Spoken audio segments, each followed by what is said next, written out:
हाँ जी। सांबल सा माने होगा। सांबल सा। सांवल कहते हैं काले को, सांवला।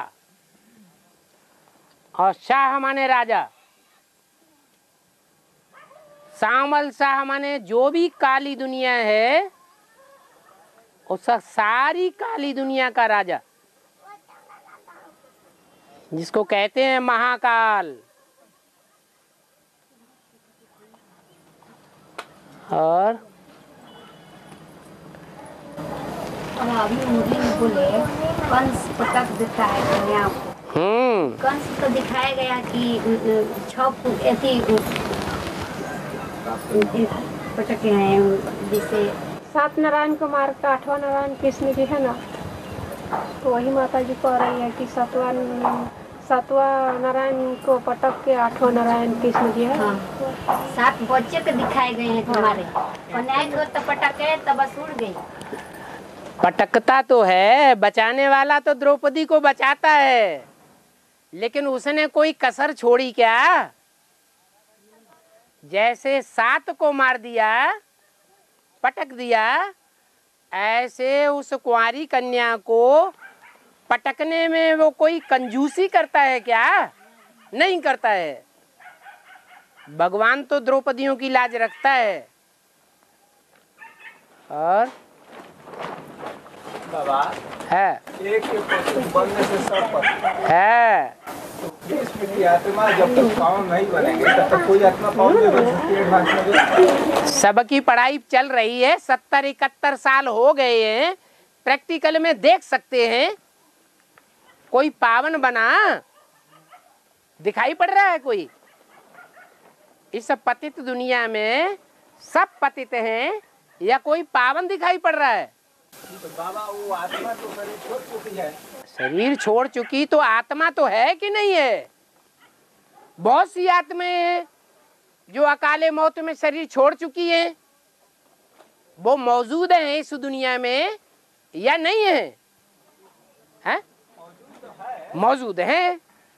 और मौजूद होने के साथ साथ वो आत्माएं तुम ब्राह्मण बच्चों में प्रवेश करके ज्ञान भी ले रही हैं। नहीं तो उन आत्माओं का उद्धार कहां से होगा? हाँ जी।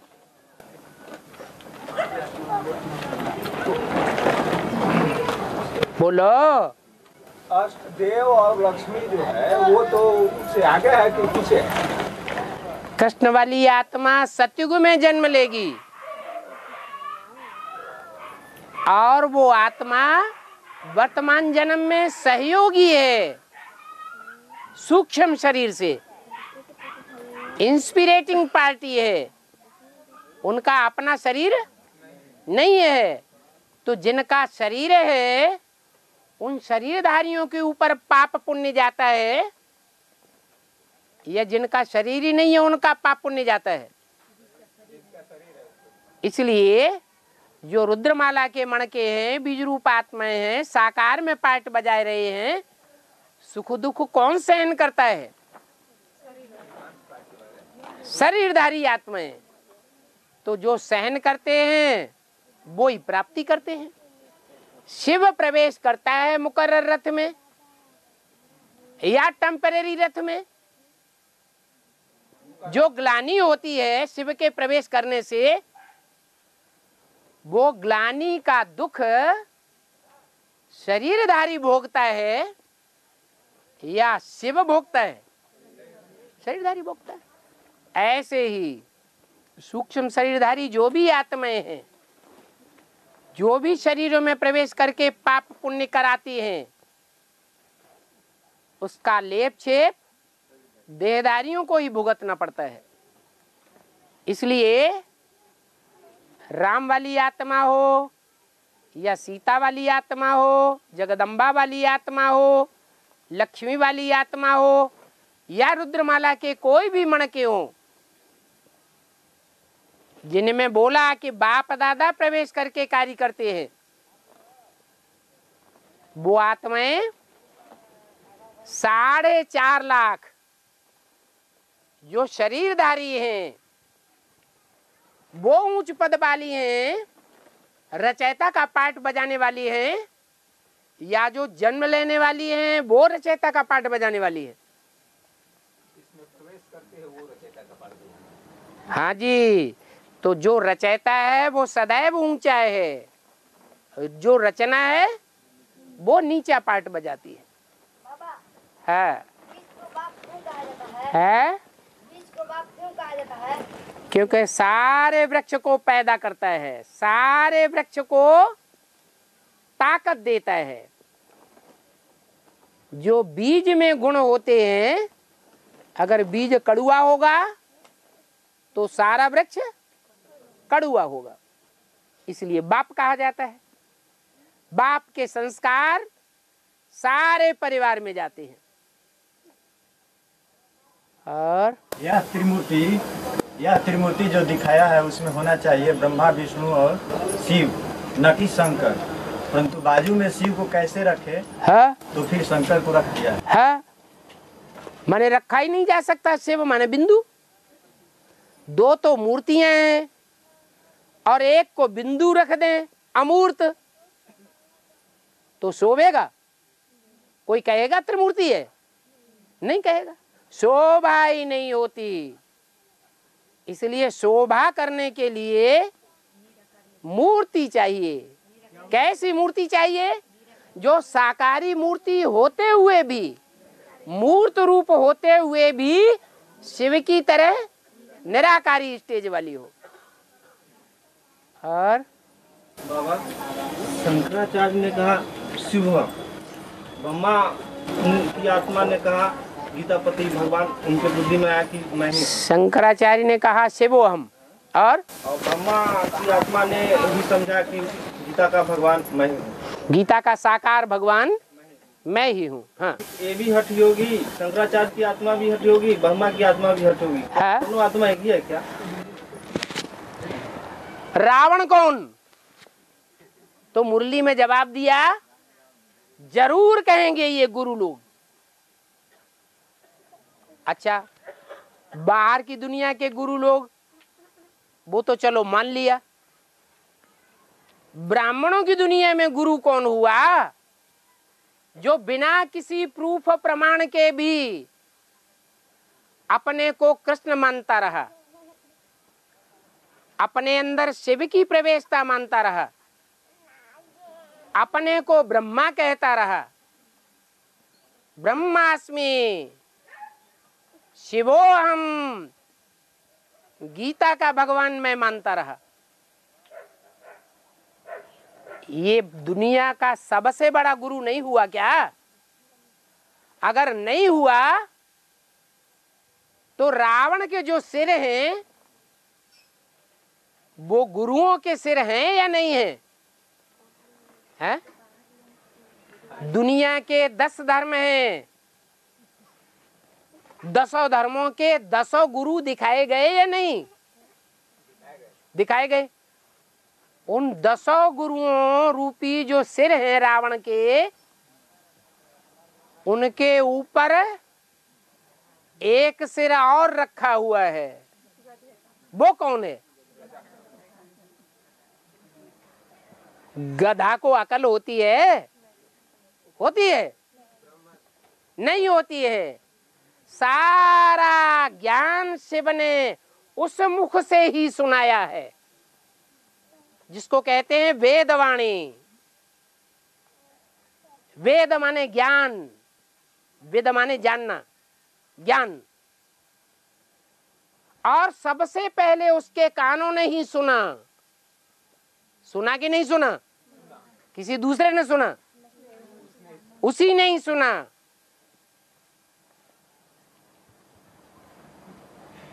कौन सा प्राणी होता है? जानवर जिसमें बुद्धि तो नहीं होती लेकिन कान खड़े हुए दिखाए जाते हैं। हैं? गधा के कान खड़े हुए दिखाए जाते हैं। शिव धोबी है, कपड़े धोने वाला है। वो अपने कपड़े धोने के लिए घाट पर जब ले जाता है कपड़ों को तो किसकी पीठ पर लादता है? ब्राह्मणों की दुनिया में उन कपड़ों की परवरिश किसने अपनी पीठ पर लाद कर जिंदगी भर की?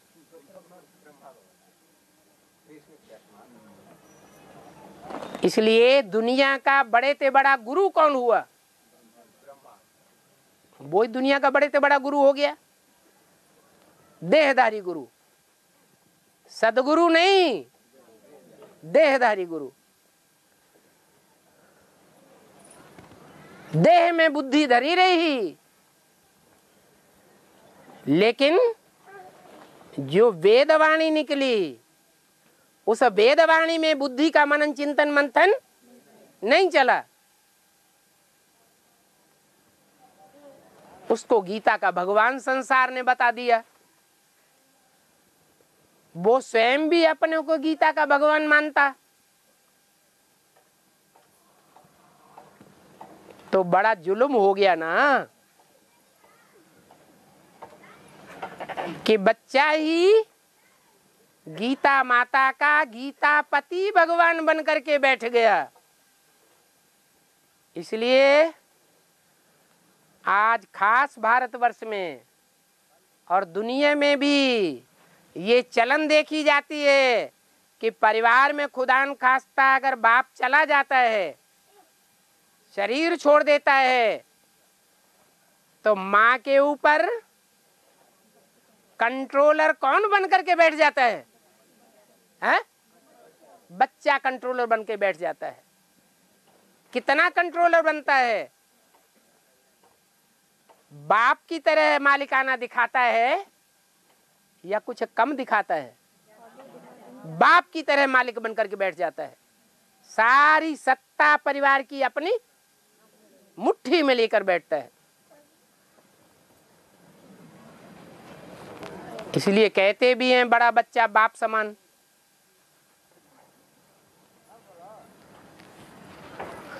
और बाबा, दो मूर्ति द्वारा तो मुरली चला, लेकिन तीसरा मूर्ति प्रत्यक्ष होंगे तो भी मुरली चलेगा। 70 साल 71 साल हो गए गाल बजाते बजाते, और उससे पहले भी द्वापर युग से लेकर के कलयुग अंत तक 2500 साल गुरुओं ने गाल बजाए, राजनेताओं ने गाल बजाए, और आज भी बड़ी बड़ी मजलिस और पब्लिक बना करके बैठते हैं और गाल बजाते हैं। तुलसीदास ने भी लिख दिया, पंडित सोई जोई गाल बजावा। गाल बजाने से परिवर्तन हो जाता है क्या? हो जाता है? नहीं होता है। इसलिए ब्रह्मा द्वारा वाणी चलाने से भी कोई फायदा नहीं, शंकर द्वारा भी वाणी जो चलाई जाती है वो ब्रह्मा की सोल चलाती है। किताब स्टूडेंट पढ़ता है या टीचर पढ़ता है? स्टूडेंट किताब पढ़ता है, टीचर है शिव बाबा, वो उस किताब की बातों का क्लैरिफिकेशन देता है। शंकर क्या करता है? कुछ भी नहीं। मुरली में क्या बोला? गाल बजाता है? नहीं, शंकर तो याद में बैठा हुआ दिखाया जाता है। इसलिए शंकर नाम नहीं लेना चाहिए। वाणी अभी भी किसके द्वारा चलती है? ब्रह्मा द्वारा। हाँ, कह सकते हैं प्रजापिता ब्रह्मा द्वारा, बस। तो दो मूर्तियों के द्वारा कह सकते हैं कि वाचा का कार्य चलता है। शंकर को तो फिर भी तीसरा नेत्र दिखाते हैं, मजमे में बैठ करके वाचा चलाते हुए नहीं दिखाते हैं। रूहानी बच्चे रूहानी बातों को समझेंगे, जो देह अभिमानी हैं वो देह को देखेंगे या रूह की एक्टिविटी को देखेंगे। रूहानी बच्चे रूह की एक्टिविटी को देखेंगे। तो यहाँ तो त्रिमूर्ति शिव है।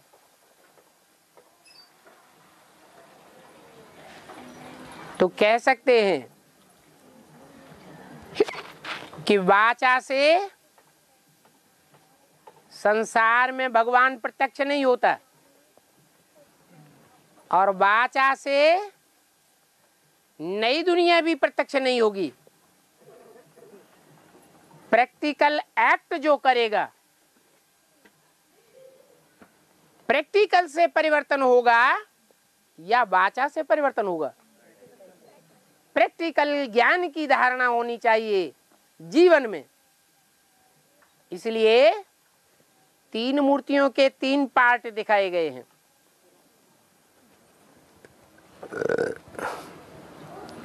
एडवांस पार्टी में तीन ग्रुप दिखाए गए हैं। ब्रह्मा है इंस्पिरेटिंग पार्टी, शंकर है प्लानिंग पार्टी, नई दुनिया की रचना कैसे होनी है, नई दुनिया का सचरूपी मकान कैसे बनेगा, क्या प्लानिंग होनी चाहिए, क्या नक्शा है, वो सारी प्लानिंग है एडवांस पार्टी की। और तीसरी पार्टी है प्रैक्टिकल पार्टी। मकान न मकान का मालिक बनाता है, न प्लानिंग करने वाला इंजीनियर बनाता है। मकान कौन बनाता है? मजदूर बनाते हैं, कारीगर बनाते हैं, जिनको सबसे कम तनख्वाह मिलती है और सबके कंट्रोल में रह करके काम करते हैं। वो प्रैक्टिकल पार्टी, उसका मुखिया है विष्णु। प्रैक्टिकल वही कर सकता है जिसके प्रैक्टिकल जीवन में प्योरिटी ज्यादा भरी हुई हो। प्योरिटी की पावर से शहद की मक्खियां महल बनाती हैं और ऐसा वंडरफुल महल बनता है जिसमें सारी दुनिया बड़े सुख से निवास करती है।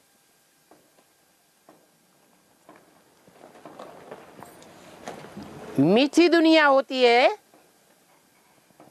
या कोई के अंदर भी कड़ुआहट भरी हुई होती है, मीठी दुनिया होती है। तो विष्णु के द्वारा वाचा चलाने की काम जरूरी है या प्रैक्टिकल कर्म होने का काम जरूरी है? प्रैक्टिकल कर्म होते हैं। और बाबा संगम युग में बोलते हैं कि शंकर पार्वती है। बोलो बोलो। शंकर पार्वती है ना, राम वाली आत्मा राम है, राम वाली आत्मा शंकर है, राम वाली आत्मा जाके बनती है नारायण। तो नारायण के साथ लक्ष्मी जो रहती है, तो फिर पार्वती वाली आत्मा। तुम सब पार्वतियां हो। एक बात सुनो, तुम सब पार्वतियां हो कि किसी के लिए बोला कि पार्वती नहीं हो? है? सब पार्वतियां हो। परसेंटेज में कुछ न कुछ वातावरण बनाने वाले हो, तब नई दुनिया बनती है या अपने आप बन जाती है? हैं? कुछ न कुछ परसेंटेज में वातावरण बनाने वाले हो प्रैक्टिकल में। इसलिए तुम सब पार्वतियां, कोई 100% पार्वती है।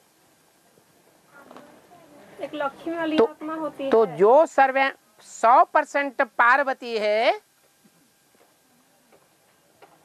वो शंकर की दूसरी पत्नी है या पहली पत्नी है? है? है? क्या बात हो गई? कोई कुछ बोलता है, कोई कुछ बोलता है। जो 100% पार लगाने वाली है उसका नाम पार्वती पड़ता है। वो शंकर की पहली पत्नी गाई जाती है या दूसरी पत्नी ना दूसरी है? ना है? दूसरी हाँ, पहली पत्नी सती। हाँ, लक्ष्मी वाली आत्मा हाँ जी। और दूसरी पत्नी पार्वती। पार्वती। पार्वती को दिखाते हैं जगदम्बे। तो तुम सब पार्वतियां हो, जगदम्बा हो। वो जगत पिता है। जगतम पितरम वंदे पार्वती परमेश्वरो। कौन हुआ जगतम पितरम? जगत पिता कौन हुआ? शंकर। तो जो सतीत्व धारण करने वाली आत्मा है,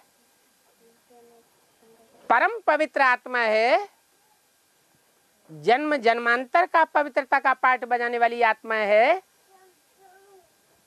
जिसके जीवन का विरुद्ध है वरों शंभो न तु रहो कुंवारी।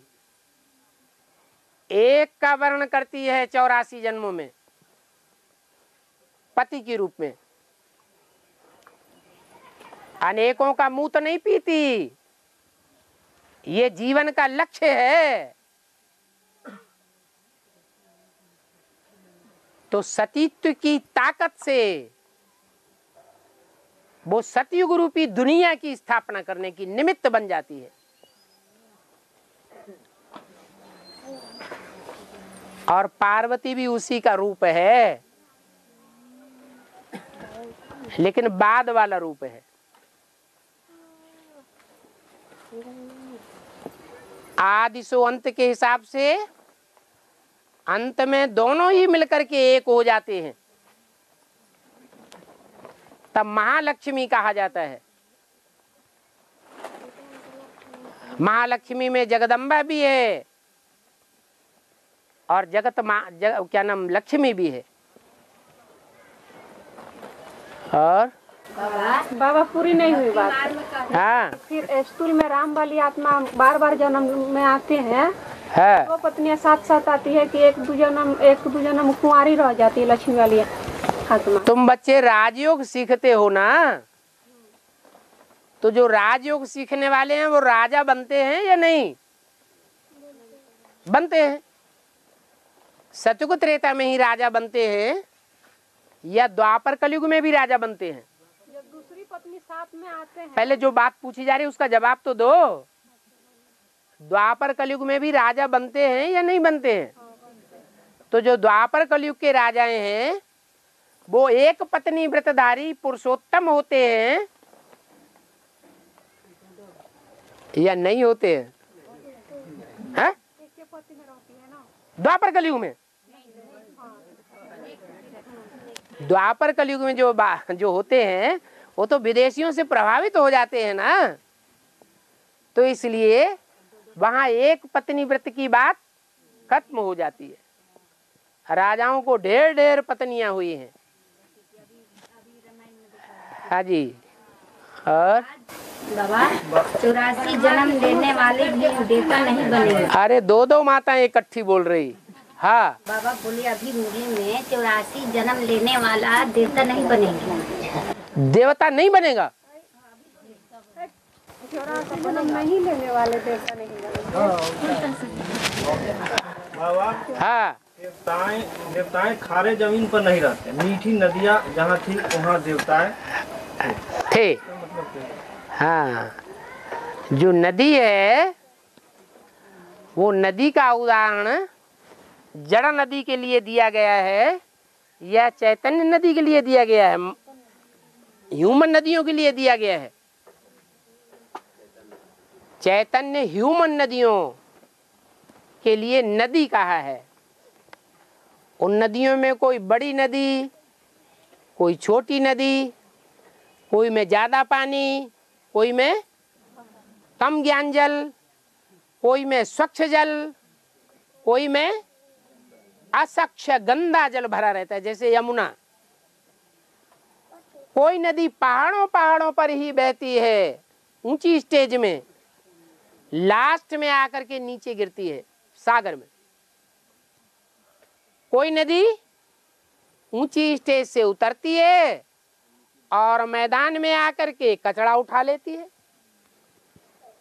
कोई नदी दक्षिण भारत की नदी है, कोई उत्तर भारत की नदी है, कोई विदेशों की नदियां हैं, कोई स्वदेश की नदियां हैं।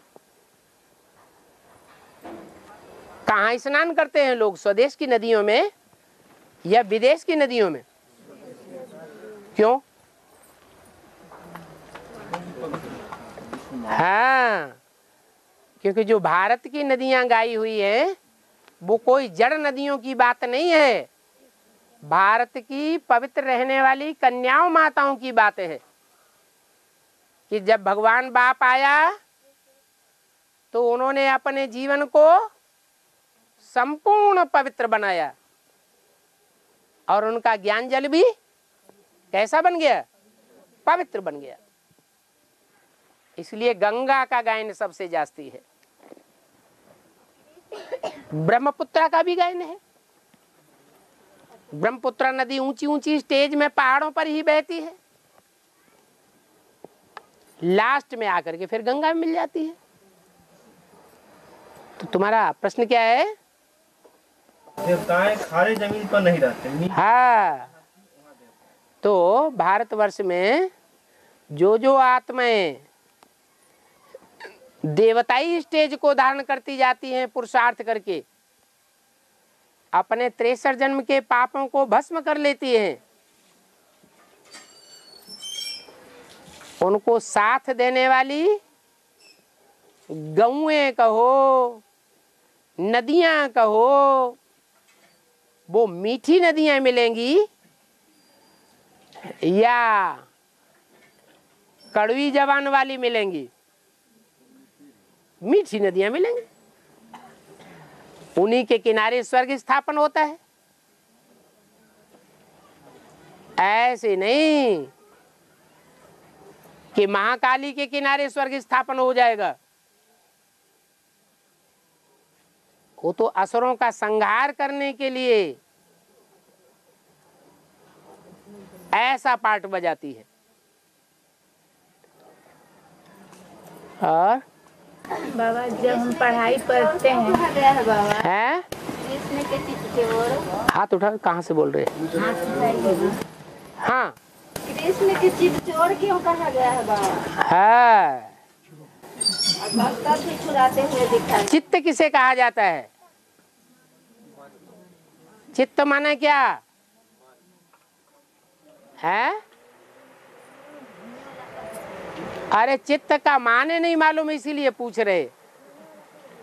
चित्त माने मन, मन को चुराने वाला। मन चंचल है या एकाग्र है? चंचल है। तो इसे चंचल मन को एकाग्र करने वाला कौन है संसार में? है चंचल मन को एकाग्र करने वाला संसार में कौन है?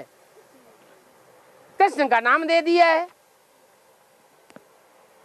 कृष्ण के ऊपर सारी उपाधियां दे दी हैं। महाभारत युद्ध कराया, विनाश कराया, मक्खन चुराया, ये किया, वो किया, कंस को मारा। वास्तव में ये भगवान की कथा है, ये कृष्ण की कथा है, भगवान की बात है। तो भगवान के नाम की जगह कृष्ण का नाम अड़ाई दिया है।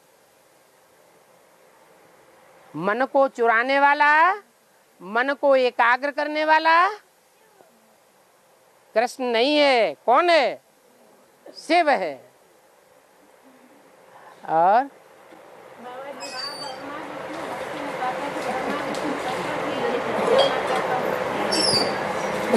ब्रह्मा बाबा, ब्रह्मा विष्णु शंकर के और सूर्या माता को हाँ, तीनों के सामने सूर्या माता को पालना करने वाला, पालन करने वाली ब्रह्मा विष्णु शंकर जैसे त्रिदेव को, जो ऊंचे से ऊंचे देवता माने जाते हैं, उनको भी बच्चा बना दिया अनसुईया माता ने। हाँ, तो अब प्रश्न क्या है? ये माता कौन? हाँ, वो माता कौन है? दो मालाएं हैं, एक माला है रुद्रमाला और एक माला है विजय माला। दोनों मालाओं में ज्यादा प्योरिटी कौन सी माला में है? विजय माला में। वो विजय माला की आत्माएं, इसे बंद कर दो, वो विजय माला की आत्माएं इस समय संपूर्ण पवित्र कहें या अपवित्र कहें? वर्तमान समय है। अगर अभी संपूर्ण पवित्र कहें तो इसका मतलब उनको ज्ञान लेने की दरकार है ही नहीं। और कहते हैं बिना भगवान के ज्ञान के किसी की गति नहीं हो सकती। तो उन आत्माओं को भी एडवांस ज्ञान जरूर लेना पड़ेगा। क्यों? क्योंकि अभी जो पवित्रता का निर्वहन वो कर रही हैं, ब्रह्मा कुमारी विद्यालयों में, वो पवित्रता सन्यासियों की पवित्रता है या प्रवृत्ति मार्ग वाले देवताओं की पवित्रता है? सन्यासियों की पवित्रता है। जब एडवांस ज्ञान ले लेवे तो उनके जो समान पुरुषार्थी हों, उनके साथ रह करके जो पवित्र जीवन बिताएंगे, पवित्र युगलमण के संसार में प्रत्यक्ष होंगे, उनके सामने दुनिया झुकेगी और उनमें असली पवित्रता आ जाएगी। तो विजयमाला भी अभी है और रुद्रमाला भी अभी है। दोनों का लक्ष्य आत्मा को पवित्र बनाना है।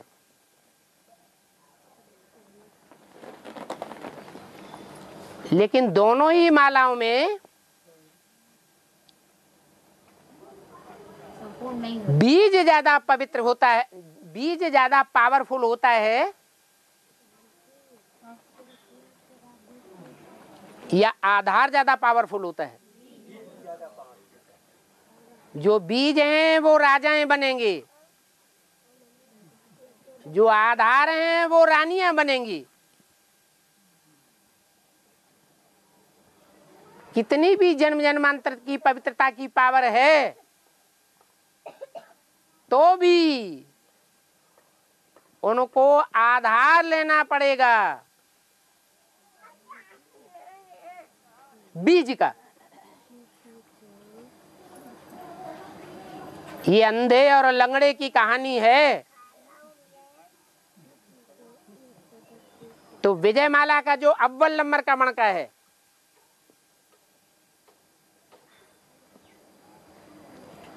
वो प्योरिटी में भी अव्वल नंबर होगा या नहीं होगा? है? होगा। वो चंद्रवंश में है या सूर्यवंश में है? चंद्रवंश में। दुनिया के जितने भी वंश हैं उनमें चंद्रवंश और सूर्यवंश ही सबसे ऊंचा है। चंद्रवंश की वो आत्माएं जो प्योरिटी में जन्म जन्मांतर की तीव्रता धारण करती है,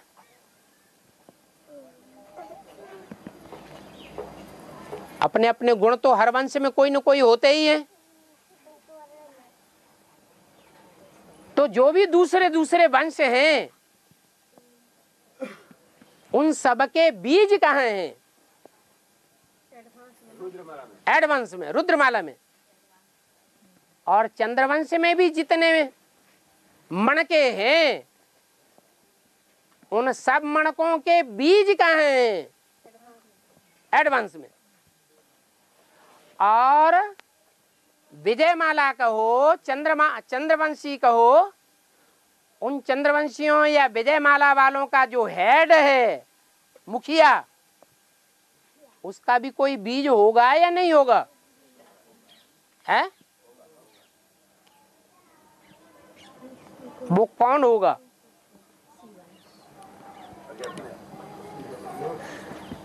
है?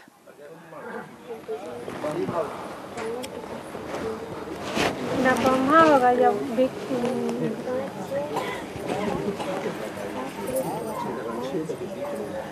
विजयमाला के हेड ब्रह्मा हो गए ना। वो तो चंद्रमा है। ब्रह्मा क्या है? चंद्रमा। चंद्रमा से सारे ही पैदा हुए चंद्रवंशी। उन चंद्रवंशियों में सबसे ज्यादा प्योरिटी को वहन करने वाली आत्मा हुई नहीं, वैष्णवी देवी, लक्ष्मी। वो लक्ष्मी जो है वो प्योरिटी में सबसे आगे है विजयमाला में।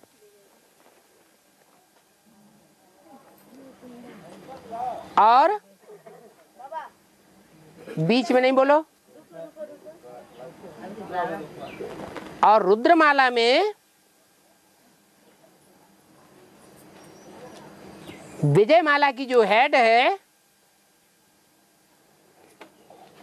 वो लेफ्टिस्ट होगी विजयमाला में या राइटियस?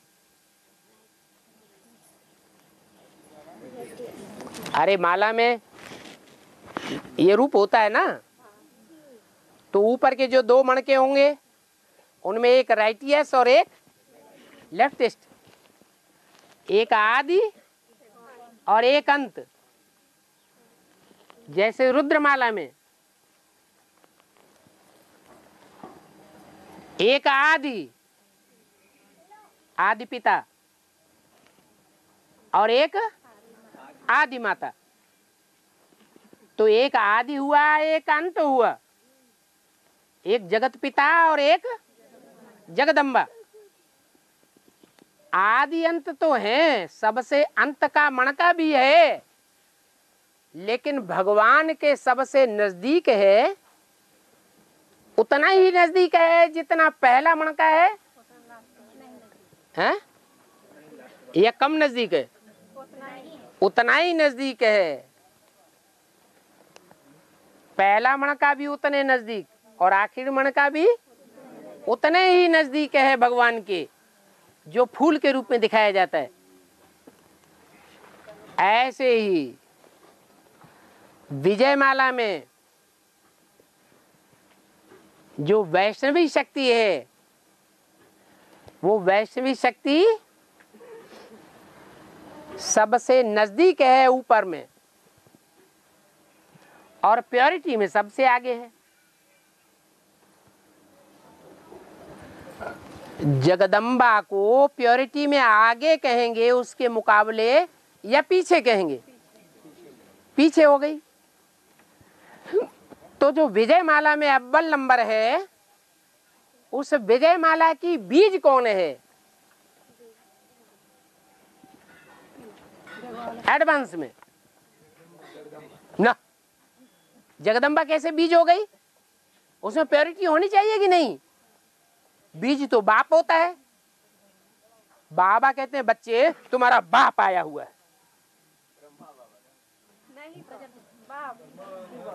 ब्रह्मा बाबा तो मालाओं में है ही नहीं, वो साकार शरीर ही नहीं है उसको।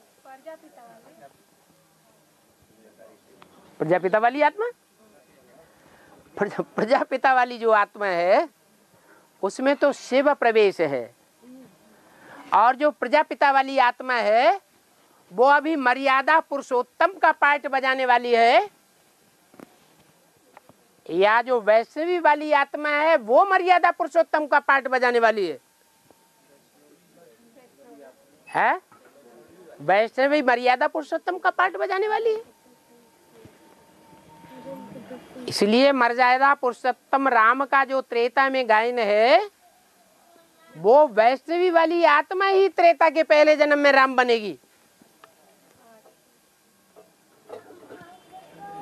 राम वाली आत्मा जो वास्तव में अभी है वो घाट घाट का पानी पीने वाली है या पवित्रता में मर्यादा पुरुषोत्तम है शरीर के द्वारा है? तो घाट घाट के पानी पीने वाली हो गई, उसे मर्यादा पुरुषोत्तम कैसे कहेंगे? इसका मतलब विजय माला की जो हेड है पवित्रता में सबसे ऊंची, लेकिन माला तो सेकंड क्लास है कि अव्वल नंबर है? माला तो रानियों की है कि शिव बाबा के बनाए हुए राजाओं की है? रानियों की माला। बाबा राजा बनाने आया है या रानी बनाने आया है? बाबा आधीन बनाने आया है या अधिकारी बनाने आया है? अधिकारी बनाने आया है। तो शिव बाबा जो अधिकारी बनाने की माला रुद्र माला बनाता है, उस रुद्र माला में प्योरिटी में अव्वल नंबर मणका कौन है? अरे पतित तो हैं, लंगड़े तो हैं, लेकिन कोई कम लंगड़ा होता है, कोई ज्यादा लंगड़ा होता है। सरकार में जाकर के सर्टिफिकेट बनवाने जाओ, कोई लंगड़े को 80% देंगे, कोई लंगड़े को कहेंगे 10% लंगड़ा है, बाकी सब ठीक है, इसको फ्री टिकट नहीं देंगे। ऐसा होता है कि नहीं? तो रुद्रमाला के मणकों में पवित्रता में वैष्णवी का भी बीज कौन है? कोई होगा या नहीं होगा? अरे प्रजापिता। प्रजापिता अभी तो बोला, प्रजापिता घाट घाट का पानी पीने वाला है। पतित में शिव बाबा आते हैं, शिव बाबा पतित तन में आते हैं, पावन तन में आते हैं। बाबा आप वही बताइए हमको, ग्रंथियों की माँ है बाबा, क्या ग्रंथियों की जो माँ है, ग्रंथियों की माँ। हाँ, जो सूर्यवंश का फाउंडेशन पड़ता है, नई दुनिया का जो फाउंडेशन पड़ता है, जिसके लिए अभी 2-4 वर्ष पूर्व अव्यक्तवाणी में बोला है, तुम बच्चों को नई दुनिया की सौगात बाप दादा ने दी है। उस नई दुनिया में आना जाना करते हो ना, तो वो सौगात नई दुनिया की फाउंडेशन के रूप में दी है या नई दुनिया के रूप में दी है? फाउंडेशन है। फाउंडेशन तो गड्ढे में दीवारें बनाई जाती है, अंदर वो दीवारें गुप्त बनती हैं या बाहर प्रत्यक्ष बनती हैं? गुप्त बनती हैं। पहले ऐसा नहीं होता था कि बड़ी बड़ी बिल्डिंगें बनाते थे तो चारों तरफ पर्दा लगाए देते हों, और अभी बड़ी बड़ी बिल्डिंगें बनाते हैं तो क्या करते हैं? चारों तरफ पर्दा लगा देते हैं।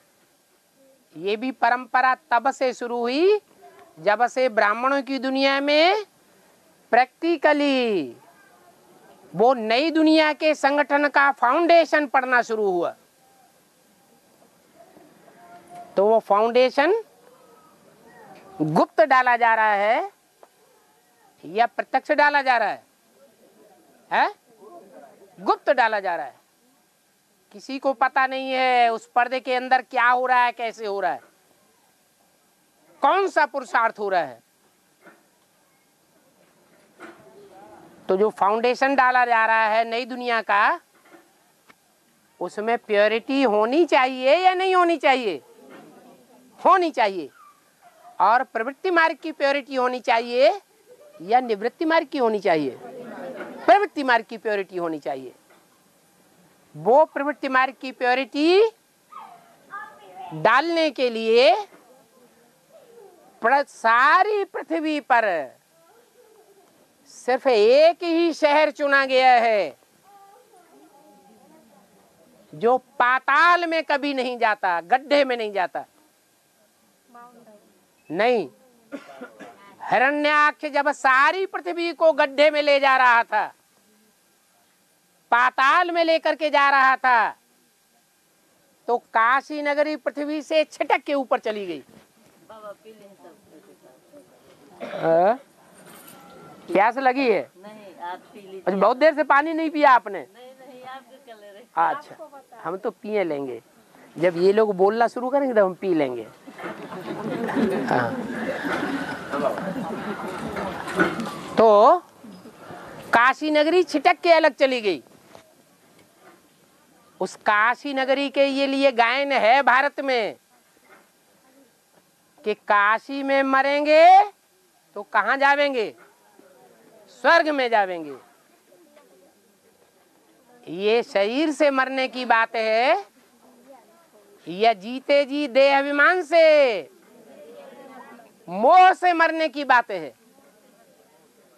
ये मोह से मरने की बात है। जो जीते जी देह से, देह के संबंधियों से, देह के पदार्थों से नष्ट मोहा हो जाते हैं या होने के लिए पुरुषार्थ करना शुरू कर देते हैं, पक्का कर लेते हैं कि हमें तो अब नष्ट मोहा बनना ही है। वो जैसे कि पुरानी दुनिया से मर गए, अपनी देह से मर गए, माने इस देह के लिए चाहे खिचड़ी मिले या खाने के लिए जो भी मिले, हमें तो पुरुषार्थ करना है। कपड़ा अच्छा मिले न मिले तो भी बाहर की दुनिया वालों से हमारा कोई कनेक्शन अब रहने वाला नहीं है। हमें उनसे फोनबाजी भी नहीं करनी है, मिलना जुलना भी नहीं है। और जो भी देह का पुरुषार्थ करना है वो नई दुनिया के लिए करना है या पुरानी दुनिया के भांतियों के फायदे के लिए करना है? नई दुनिया के लिए करना है। तो देह से भी नष्ट मोहा, देह के संबंधियों से भी नष्ट मोहा, देह के पदार्थों से भी नष्ट मोहा। ऐसी आत्माएं जो देह अभिमान से मर जाती हैं, वो काशी में मरा हुआ संगठन बनाती हैं।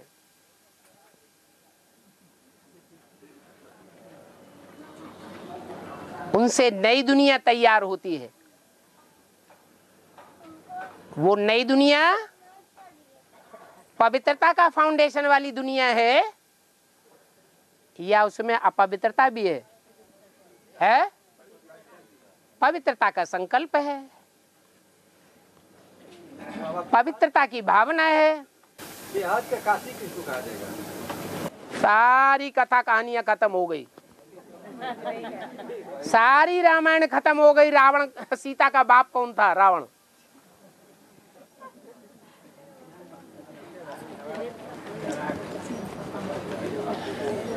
तो काशी नगरी का जो संगठन है, वो संगठन रूपी दुनिया गड्ढे में नहीं जाती है। बाकी सारी दुनिया को हिरण्याक्ष कहाँ ले जाता है? पाताल लोक में ले जाता है।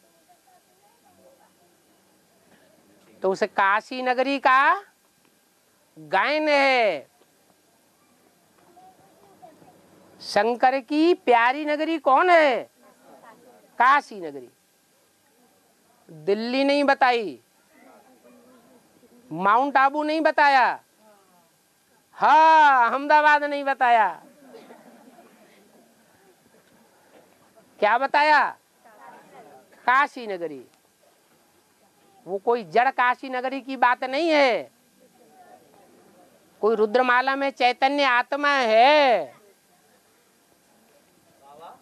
जो चंद्रवंशी ब्रह्मा कुमार कुमारियों का बीज है, जगदम्बा है कि नहीं है?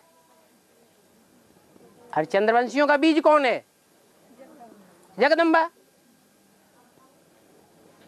सूर्यवंशियों का बीज है बाप ज्ञान सूर्य।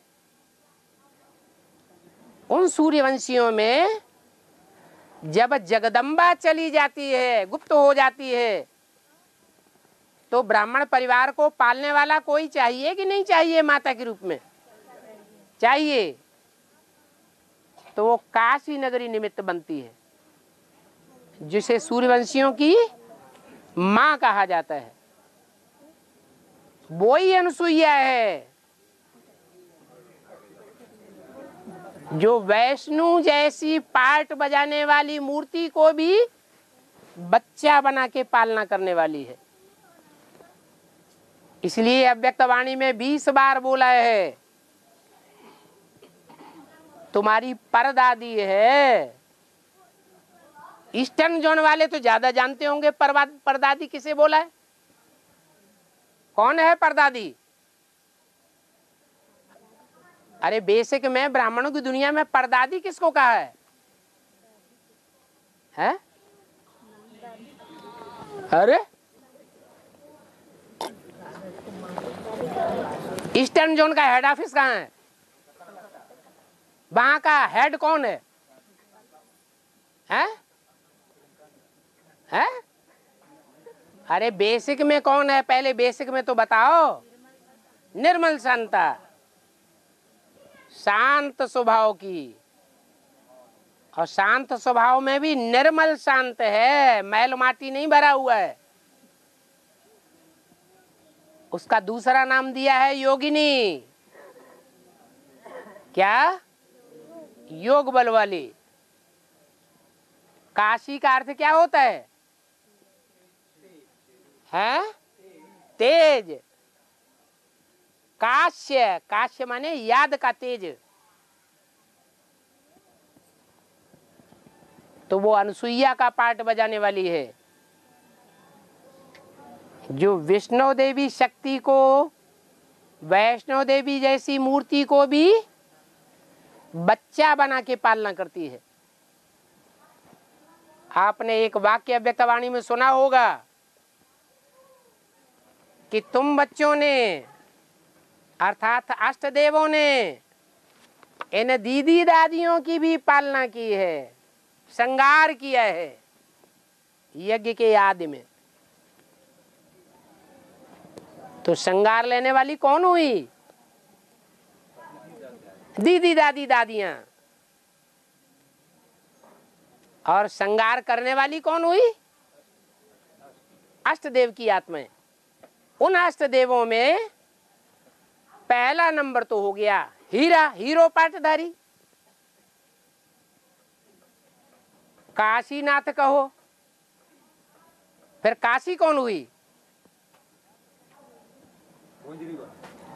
जगदम्बा। काशी नगरी भी तो काश्य रूपी तेज को धारण करने वाली होनी चाहिए ना, इसलिए उसका नाम योगिनी दिया है।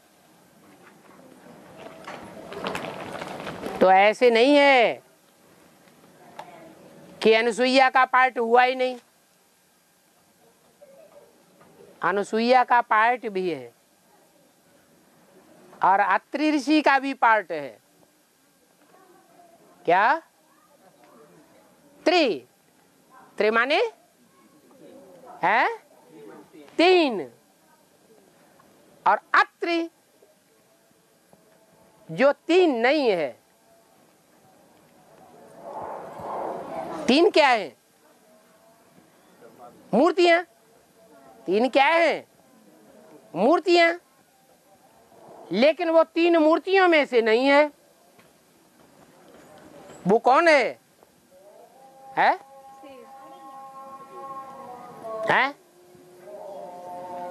नहीं मालूम? मेरा नाम सदैव शिव ही है, वो कभी बदलता नहीं। मैं मूर्ति नहीं हूं, मैं सदैव क्या हूं? अमूर्त हूं। वो ही अत्रि है। उसकी पत्नी का नाम है अनुसुईया। और चंद्रवंश की महारानी कौन है?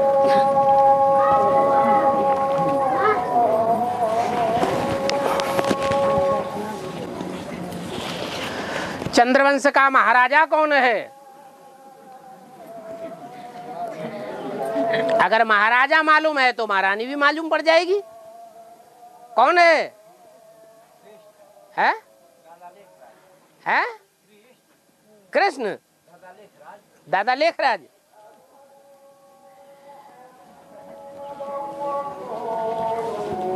राम नहीं, यज्ञ के आदि में राम फेल नहीं हुआ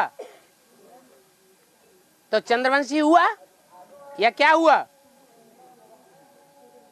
है? चंद्रवंशी हुआ। तो राम हुआ उस समय चंद्रवंशी, तो उसके साथ कोई फेल होने वाली भी हुई होगी। है? जगदम्बा।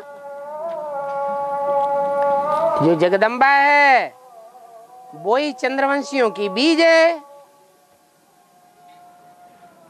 और हाँ, उत्तर काशी कैसे कहा गया? एक काशी कैसे? एक काशी अलग हो गया, एक उत्तर काशी हो गया। क्या हुआ? उत्तर काशी भी कहा। कौन सी काशी? उत्तर काशी।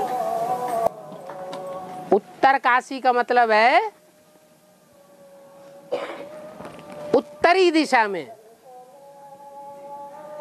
जिसने काशी रूपी तेज को धारण किया। माने उसका बचपन भी होता है और फिर बड़े होने के बाद एडवांस में बड़े रूप से भी पुरुषार्थ करती है। उत्तर दिशा ज्यादा पवित्र मानी जाती है या दक्षिण दिशा ज्यादा पवित्र मानी जाती है? दक्षिण दिशा में इस्लामी धर्म खंड है, इसलिए वो उतना पवित्र नहीं माना जाता। ये दक्षिण हाथ है और ये राइटियस माना जाता है। तो उत्तर काशी का मतलब ये हुआ कि बचपन में रह करके जो काशी ने पुरुषार्थ किया था वो उत्तर काशी का पुरुषार्थ है। बचपन में ज्यादा प्योरिटी होती है, ज्यादा पुरुषार्थ करना पड़ता है, सहज पुरुषार्थ होता है, या बड़ा होने के बाद सहज पुरुषार्थ होता है? बचपन में सहज पुरुषार्थ होता है। वो ऊंची स्टेज की काशी है और वो बार बार नीची स्टेज, बार बार पुरुषार्थ करके ऊंचा बनाया जाता है। और बाबा सत्य वचन की भेंट कहते हैं। सत्य वचन की भेंट कहते हैं। जो सत्य है उसका ही सत्य वचन है। बाकी सारी दुनिया झूठ है तो उसका वचन भी झूठ है। तो जो भक्ति मार्ग में परंपरा चल पड़ी है सत्य वचन महाराज, वो कहाँ की परंपरा है वास्तव में? असली है संगम युग में सत्य वचन कहने वाला कोई परमपिता परमात्मा का पार्ट हुआ है कि जो भी बोले सो सत्य, जो भी करे सो सत्य, जो भी संकल्प करे वो सत्य। इसलिए उसे सुनने वाले, समझने वाले कहते हैं सत्य वचन महाराज। बाबा है के साथ उद्धव का क्या पाठ है? दो का पाठ है। उद और धव। उत माने ऊपर और धव माने भागना। जो ऊपर की ओर भागता है उसका नाम है उद्धव।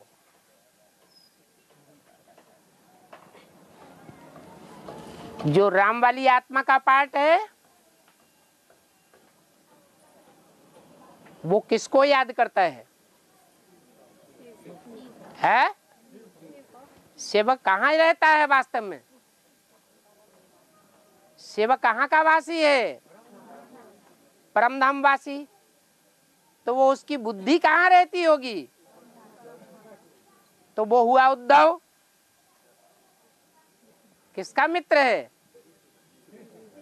कृष्ण का मित्र। कृष्ण वाली आत्मा उसके साथ अभी भी रहती होगी कि नहीं रहती होगी?